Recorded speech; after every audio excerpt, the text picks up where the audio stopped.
Get ready to slice into buttery smoked turkey breast. Using this simple process creates some of the best smoked turkey breast that you can make. It barely uses any ingredients and it's so easy to do. Plus you get a butter dipping sauce, come on. Ooh. We make this all the time at home. I never get sick of it. And I won't today either. So I'm gonna eat this, you guys go watch the recipe. All right, let's talk turkey. So here I have got a boneless turkey breast that's been brined. The skin is still on, and I am gonna remove this because I think the skin kind of gets leathery. It's not very pleasant to chew through, and I want that nice, just even coat of spice all over it so it gets all of the seasoning, the smoke flavor, and it just looks better when you slice it too. Smoked turkey breast at a good barbecue joint is so hard to beat, and I'm gonna show you guys how to do that with this. All right, you can see this is a big guy and we've got a lot of skin that is not very appetizing. So I know that if you like to eat the skin, you can leave it on, but it's not a very even cook. And to be honest, I think it gets really leathery. So I'm gonna go ahead and just trim it off. You kind of just have to pull it up and kind of cut right along this membrane here. As you're pulling it up, you can rip it off too. I just like to kind of coax it a little bit with a knife. There, see, that wasn't bad. We got a big old piece of turkey skin and a really good looking turkey breast that I don't really need to trim. So you could take a look at the turkey breast and see if there's anything funny on here if you want to get rid of it. I mean, I guess you could trim some of these just like little pockets of fat off the back. And then just make sure that you pat it nice and dry with a paper towel or two. Now you can go ahead and season it just like this without adding a binder, but I like to add some mayonnaise. I'm using Duke's mayonnaise. I think that it has the best flavor, to be honest with you, but you do you. So what the mayonnaise does is two different things. I'm just gonna go ahead and spoon it on here while I talk. And it does two different things. Not only does it help as a binder to adhere the seasoning to the turkey breast, but it also keeps it moist, because if you have smoked chicken breast or turkey breast in the past, you know that these cuts are very lean and they tend to dry out at a low and slow heat. So adds a tiny bit of a tangy flavor, but more than anything, it really just adds that kind of protective layer, a little bit of fat to kind of keep it staying moist so you don't have to be spritzing it all the time. So if you put a little too much like I did here, just feel free to scoop that off, and I'm gonna go ahead and get the seasoning going. Now you can use any seasoning that you want. I'm actually gonna use a combination today. I've got my Canyon Crust, the beef seasoning. So this has got some nice coarse spices, pepper, garlic, chilies, all that kind of stuff. Of course, some salt.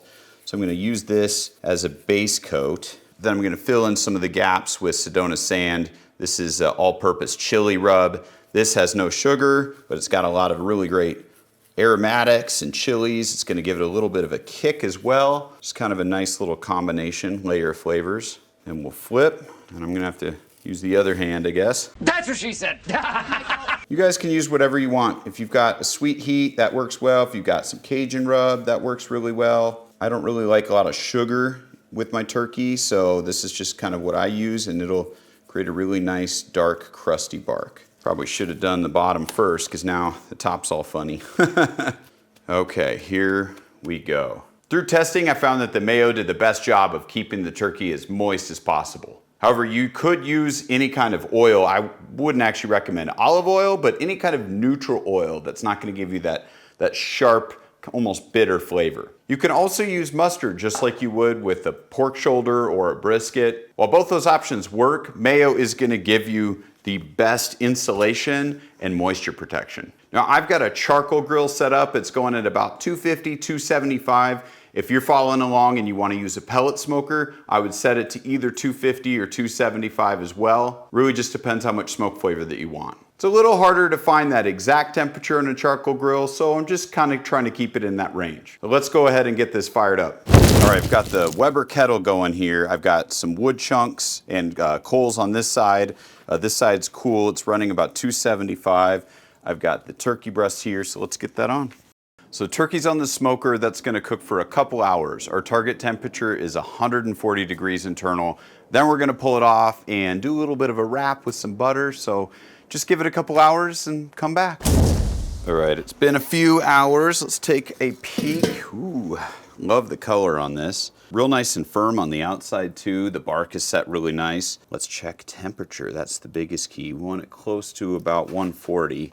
I've been kind of checking in the same spots. Okay, yeah, this is good enough. So what I'm gonna do, we'll take this off and wrap it. Let's take it inside. So I've got buttered down on heavy duty foil. We've got the turkey breast. Now we're putting ugly side on top of the butter. And that's important because if you put it on pretty side, it's totally gonna mess with all these spices and will kind of ruin the presentation. So we'll let that sit for just a second while it starts to melt that butter down, and then we're gonna double wrap it. The top is gonna need to face down in the smoker. You'll see why in a sec. So let's wrap this up nice and tight. Don't push down too hard on the top. All right, so the butter's on this side, the pretty side is down here. So what it'll do is melt, it'll kind of just fall down all around the sides. It won't mess up the bark too bad on the pretty side, but it could jack up this side. So want it to go in here like this. We're gonna put it in here until it's about 158, and then we'll take it off. So let's get it back on the grill.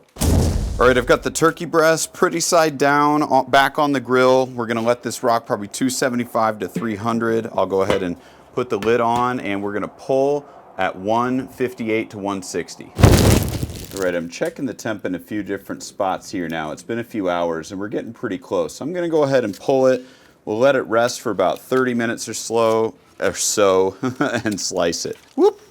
All right, enough waiting. We've got the turkey breast. It's probably swimming in butter right now, so I'm gonna carefully open this up. Man, this looks amazing. Look at that. Beautiful smoke color, great bark. I mean, this just looks like the perfect smoked turkey breast. Let's slice in and see.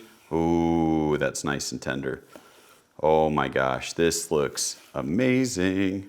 Look at that bad buttery boy. It's hard to have dry turkey when it's swimming in butter, literally. Check that out. It's always hard to see how juicy turkey breast really is on camera, but I mean, you can tell this is just so perfect. Don't forget that butter. I put it in a bowl so I didn't lose it. We actually make this recipe all the time at home and I never get sick of it. Plus, you get this nice buttery sauce that you get to dip it in. It's just so perfect. That's how I want turkey breast. Check this out. Look how just tender it is. It's just falling apart. You can see it doesn't have those like dry fibers that you get from like really overcooked like chicken or turkey. I mean, it's just really, really freaking juicy.